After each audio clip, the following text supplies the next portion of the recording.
Hello and welcome to Worth the War. My name is Kimmy. The purpose of Worth the War is rethinking love, helping to prepare people for healthy love and relationship and how to avoid abuse. If you found this video, you're probably looking for good love. You're looking for something that's different than what you see around you or something that you've experienced before. And that's a great place to be. No matter where it is that you're coming from, let's look at what good love actually is and how to find a heart that's capable of it. Today's topic comes from a comment that I had on my social media on my Instagram account. And I have linked that down below if you'd like to join us there. We have a lot of good discussions. And one of the things that we talked about was that there's no way to be really sure. We can do all the things that I've talked about on this channel and you could still find someone, commit to them, and it could still blow up in your face. And there's really nothing I can say to that other than she's absolutely right. That could happen.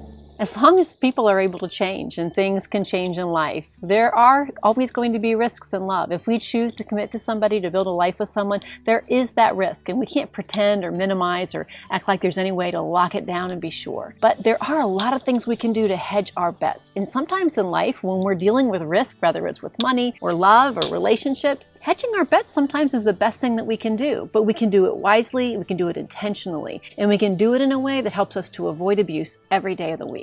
So let's talk about some things that we can do to make a good decision when it comes to finding someone, to really finding good love. The first thing we can do is practice. Whether we're raising kids or we're actually journeying this out ourselves, we can take the time to think about what character looks like in relationships. We can look around our friendships and our family. We can see when people's actions meet up with what they do. We see good character there. When somebody actually says they're going to do something, they follow through, they do it in a timely manner, or they let you know if they're not coming. Those kinds of things seem really small. But what they are is they are indicators that there is character there. They believe that you have value and you deserve communication. It isn't a perfect science. We're not going to always have someone that completely nails all of the things all of the time. But one of the bigger indicators is not only do they do that, but when you communicate that something really matters to you, they respond to that. These kinds of things have nothing to do with romance or love or sexual intimacy. They have everything to do with character. And one of the first things that you can do to make sure that the person you choose is going to be a good bet, you're going to find good love there, you're going to have to make sure that they have good character to build it on. So start early with kids, with people that you know, and if you're just kind of relearning love now, start now looking around and really appraising what good character looks like in personalities and in relationships. The next thing that you can do when you're trying to figure out when you get closer to a romantic or an intimate partner relationship, looking at the externals, look at the way that they relate to their family, to their friends, to their coworkers, to their neighbors. Don't just listen to what they say about those relationships, watch them, see how they communicate back and forth, watch the body language, watch the face. After you've spent a little bit of time with them, hopefully you'll get to spend time with someone who knows them very well, and maybe they won't be in the room, or at least they won't be there. And that's a little red flag right there. If you never are alone with somebody who knows them well, that's kind of an uncomfortable thing. You want to wonder why that happens. But when you are, listen to what they say, but watch what the person does with their face as they talk about that person. A lot can be said here, and a lot of times, if we're in the midst of attraction or just wanting things to work out, we can kind of skip over them and we remember them later. As you enter into these relationships, look at these external relationships, listen, but most of all, watch. The next thing that we have to do is understand power structures. If we're going to find a good heart, somebody to build a good love with, we have to understand that power structures exist all around us, and they will exist in our relationship. There will be times when each one of you is going to be in the position of providing aid or care to each other that the other one may not be for a season. So when we think about power structures and kind of figuring out if they have a good heart in that area, look at the power structure already in your life. It's not just in politics or in work. It's also in your family. It's in your friend groups. Who is having a tough time? Think about children who really can't give back externally. Think about people who are disabled or ill. Do they pour out to those people readily, or is it for show? These kinds of things should be noticed because someday you may be the person who needs him or her to give you the help that you need. And you want to be able to see that they can recognize it and that they do it and that they are willing to pour out sacrificially. It's easy to look like you're a giver.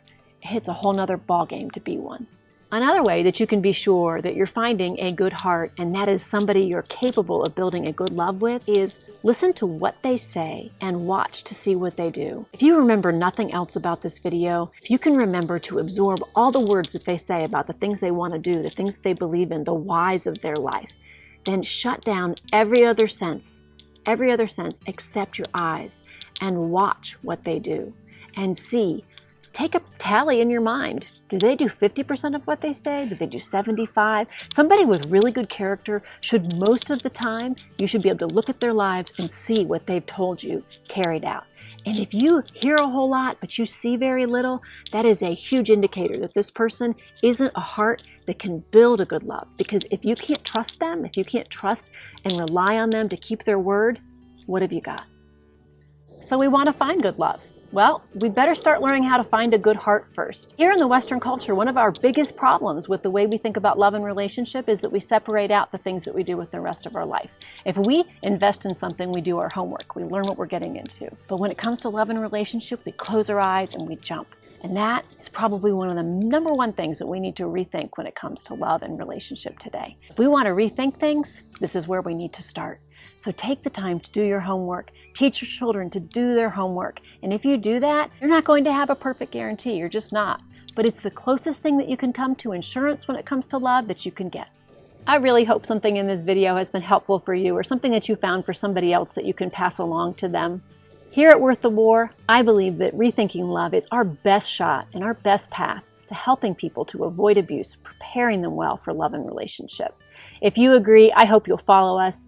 We're on almost all the social media outlets. We would love to have you join our community. We have great discussions and we have some amazing people that we learn from each other. So I hope you'll join us. Have a great rest of your day.